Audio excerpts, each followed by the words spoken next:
If you have to kill anyone, never hesitate, Amber said, human or otherwise. Royce took a deep breath. When did you learn they weren't human? Amber and Royce stood looking down at the body of what was once a woman. Now it was a black disease-ridden corpse. 18 days ago, Amber said, but I didn't know they weren't human till I killed one.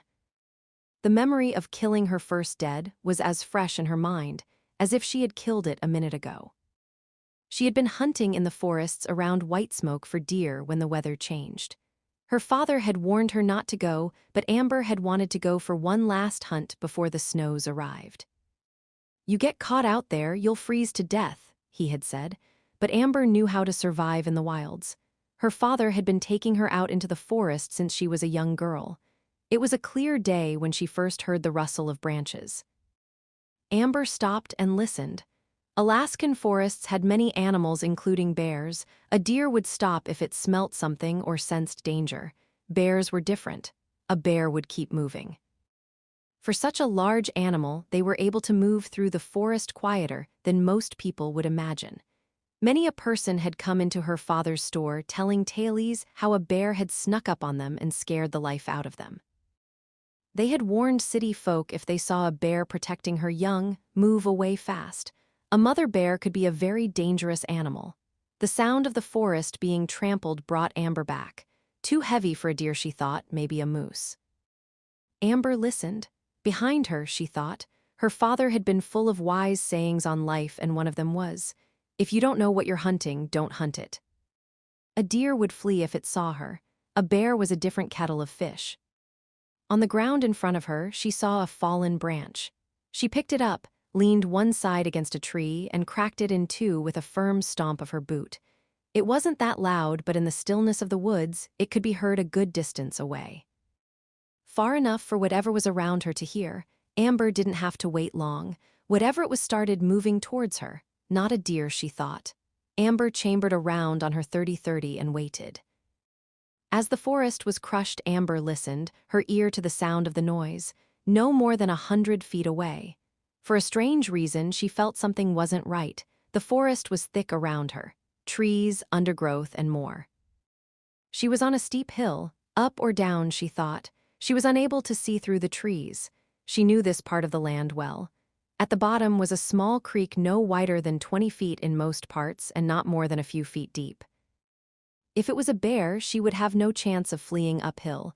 Amber started moving through the trees downhill. After a moment, she stopped. Branches cracked behind her. Whatever it was following her. Amber was a hunter. She could move through the forest as silently as a gentle wind passing through the leaves of a tree. With a tight grip on her rifle, she started off again, this time faster, her eyes always on the ground in front of her. Each step taken as carefully as the last, placed with the precision of a machine. Amber knew the forest. She knew loose rocks. Stepping on a branch could twist an ankle. Slipping on leaves could cause a fall. Now she was moving downhill fast. When she came to a clearing, she stopped and turned her ear up the hill. "Damn," she said under her breath. Her attempt to flee had not been successful. Whatever it was still on her trail. A bear had a good sense of smell and could track its prey without seeing it for more than a mile. It was then that she knew this was a hunter and she was being hunted. No deer she had ever seen had ever pursued her in the woods like this. The woods fell silent again. It had stopped as well. It was odd the more she thought about it. Once a few years ago, she was chased by a pack of wolves. It was only a small pack, but it was enough to scare the wits out of her. She escaped by climbing a tree, and they eventually got bored and ran off. This was not wolves. A pack hunting could be heard. Yelps, growls, wolves were like all other animals she knew. To Amber, the forest was music. Each animal played its own song, and she knew them all. That was until today. Amber's mind was spinning like a record. Should she keep running or stay? In the open ground of the clearing, she stood a good chance of seeing what it was. But it also gave the animal a chance to see her. Once again, her father's words came to mind. If you're not the hunter, then you're the hunted. Amber decided to run. Her pack was light enough for her to move fast. The hunt was only supposed to be 2 days, but she had packed enough food for a week. Ever since she could remember, people had been disappearing in Alaska. Many times, state police would come into her father's shop with photos of people who had gone missing. They had warned people many times of the dangers in the forests. Her father also said, "This is Alaska, prepare for anything," and he was right. Alaska was for many more dangerous than New York. Most people who went missing were never found. It was as if the land devoured people alive. But Amber would not be one of them, she swore it to herself. Amber dodged trees, leaped logs, ducked under branches, and pushed through undergrowth. She moved fast, faster than she had ever moved before. Every few minutes she would stop. The animal had her scent. It followed, not worrying about concealing itself. There were more strange things than Amber had known, and Alaska had more than its fair share of bizarre occurrences.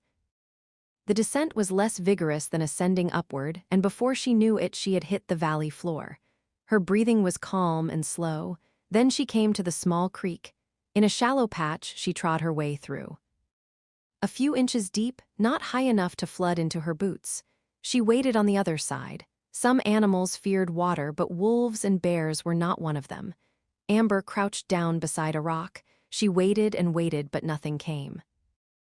The animal had stopped again. Whatever animal it was hunting by sound, not by scent. After she had rested, she moved again, this time from the valley floor and upward. Now her lungs were working hard, but she pushed on. Amber could walk for miles without stopping. No matter what she did, she could not lose the creature. She tried pushing through the densest undergrowth, but it was to no avail. Halfway up the mountain, she stopped, panting worse than a dog in the summer heat. After she rested a moment, she continued, and when she reached the top of the mountain, she stopped and looked out at the forest below her. It was colder up here, and the sun was low in the sky.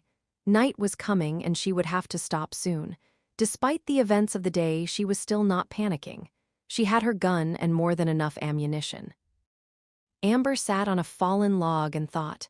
She went through every creature she could think of that could be pursuing her. She even considered the most unbelievable. Goose and duck, no bird could move through the woods like that, deer or elk. Unlikely, she thought. Deer and elk were not hunters, that left bears and wolves.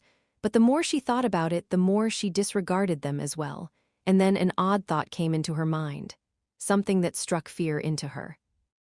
Maybe it wasn't an animal at all. What if it was a human? What if it was a hunter hunting her? It would explain a lot. There was the way the creature moved, only moving when she did. She hit the butt of her rifle into the ground. It was time to stop running. She would set a trap. On the opposite side below the ridgeline, she could see a grove of pine trees. Perfect, she thought, for an ambush. She made her way down the hill till she was amongst the trees. At the end of the grove, she took up a position behind a fallen tree. From there, she could see anyone or anything entering from the high ground. Above her, she could hear movement. She checked her rifle, making sure a round was chambered. Then she waited, but now the creature had stopped as well. No sound for it to hunt. Amber leaned her gun down against the tree and searched for a broken branch. When she found a nice thick one, she began knocking it against the fallen tree. Wood on wood echoed through the trees, then that familiar sound of the forest being trampled underfoot. "Keep coming," she said. She went back to her rifle and grabbed it with one arm. She hit the log with one arm and with the other held her rifle. In the half-light, she saw a shadow in amongst the trees, too large to be a wolf and too small to be a bear. It came out of the forest and into the grove. Amber swore. She dropped the branch and shouldered her rifle. "Rag!" she screamed. This drove the figure on. When it came out of the shadows and into the light, she saw it clearly enough. A man, she thought, then a woman, then she wasn't sure what it was. She was sure of one thing, though. It walked on two legs. It staggered like a drunk forward towards her. Its head moving like it was on a spring. She called out, "You've got some nerve, mister." When it heard her voice, it moved faster. "Are you stupid or something?" she yelled. "You looking to get yourself killed?" Then a smell of death hit her as if it was a thick cloud of gas. An acid smell that made her reach and ate at her skin, and then the sound of chattering teeth. Amber raised the gun. She was unsure what to make of the whole thing. When the man was halfway into the grove, Amber took aim. "Mister," she yelled, "you need to stop there." The man kept staggering. "I've got a gun. You take another step, and I'll put you down." Her words only seemed to drive the man on. Once again, Amber remembered the words of her father. "If you have to kill someone, don't hesitate. If you take one more step, I'm putting you down, mister." Amber lined up on the man's heart. Last and final warning. She raised the barrel a few inches over the man's head and let off a shot. The gunshot was so loud it left a ringing in her ears. This had no effect on the man. He was now only 50 feet away from her. She took aim at the man's heart again and without a second thought squeezed the trigger. A loud crack was all that happened. Amber swore. Bad ammunition. And what's worse, it may have jammed the rifle. She chambered another round. She squeezed again, but once again a loud crack echoed around her as the man kept coming. This time, though, he was close enough to see blood fly from his chest. What the hell? Now Amber had no hesitation. Round after round fired into the man's chest, and still he kept coming for her. She had counted off 8 shots, only 3 left. The man has no heart, she thought. She raised the barrel an inch until the sight struck between the eyes. The man was no more than 20 feet away now. Amber was an excellent shot. She closed her left eye and squeezed. This time the bullet struck right between the man's eyes. He fell like a log falling off a truck. Amber waited a moment to see if the man was really dead. Through the mountains and valleys, she could hear the sound of the shot. A deep sadness went through her. She had killed another human being. The last of the light was falling. Amber retrieved her flashlight from her pack and shone it on the man. She gasped in horror. Her eyes astounded at what she saw, her mind ablaze with questions. There amongst the leaves and branches was a black figure, naked. Its skin wrinkled and cracked like old leather and as black as old sump oil. Naked even down to its feet. Thick black veins like blood worms were all over its body. She beamed the light from head to toe. Homeless, she thought, but that made no sense. A homeless man could not survive in the woods of Alaska, especially naked. A person's feet would be torn to shreds in minutes without shoes. And lastly, what kind of man could survive after being shot 8 times in the heart? And then she realized this was no man. Maybe it had been once, but it wasn't now. Amber breathed a sigh of relief. Not human meant not murder. She examined the monster. Only the slightest trickle of blood came out of its wounds. Black blood. As scary as all that was, its eyes were the worst. Black, even the iris. And it stank like death itself, flesh rotting off the bones. She could see its ribs, and even the bone had turned black. For a moment, Amber thought about digging out the bullets. If the body was found, the police could match the bullets to her rifle, but a long look at the foul creature changed her mind. Easier to destroy the gun. She would melt it down to molten steel when she got back to White Smoke.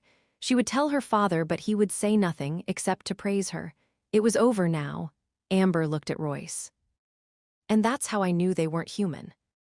Royce stared down at the body before them, half covered in snow. "You know," he said, "you might be the first person to have ever seen one of these and kill one." The sun was falling, and the cold night air was creeping up on them. Now Amber hated being outside after dark. Let's go inside where it's safe and warm. Although Amber never felt safe now.